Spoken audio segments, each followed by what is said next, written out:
జనసేనకి తెలంగాణ మీద ప్రేమ గాని ఇష్టం గాని రాజకీయాలకు అతీతమైంది. నా చుట్టుపక్కల ఉన్న నాయకులందరూ కూడా 2007, 2008 నుంచి అప్పుడు యువరాజ్యంలో ఉన్న యువ నాయకులు వీళ్ళందరూ ఈ రోజు కొత్తగా తెలంగాణ మీద తెచ్చుకున్న ప్రేమ కాదు, తెలంగాణ విభజన సమయంలో వచ్చిన ప్రేమ కాదు, తెలంగాణ ప్రత్యేక రాష్ట్రం కావాలి అన్న ఆలోచన రాకముందే తెలంగాణ సంస్కృతికి, తెలంగాణ సాంప్రదాయాలకి, తెలంగాణ పోరాట స్ఫూర్తికి ఉత్తేజం పొంది ఇన్స్పిరేషన్ గా తీసుకొని అది సినిమాల్లో కావచ్చు, సంస్కృతి పరంగా కావచ్చు, ఇవన్నీ కల్చరల్ పరంగా సినిమాల్లో పరంగా ఎప్పుడు ముందుకు తీసుకెళ్తానే ఉన్నాం.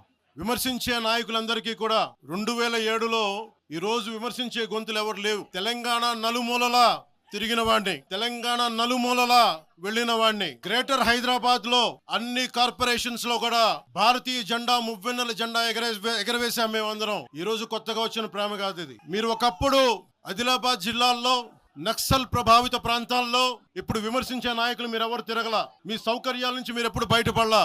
ఆదిలాబాద్ తాండాల్లో, గోండు తాండాల్లో వెళ్ళి తిరిగిన వాళ్ళం, నిలబడ్డ వాళ్ళం. అవసరమైతే గెలుస్తామో లేదో తెలియని పరిస్థితుల్లో కూడా ప్రజలకి దాహం తీర్చడానికి బోర్లు వేయించాం. ఆ రోజు ఓట్లు పడతాయనో, తెలంగాణ కూర్చోబెడితే తెలంగాణలో జనసేన పార్టీ ఉంటుందనో కాదు. మాకు ఇష్టం, నా ప్రేమ నా తెలంగాణ మీద.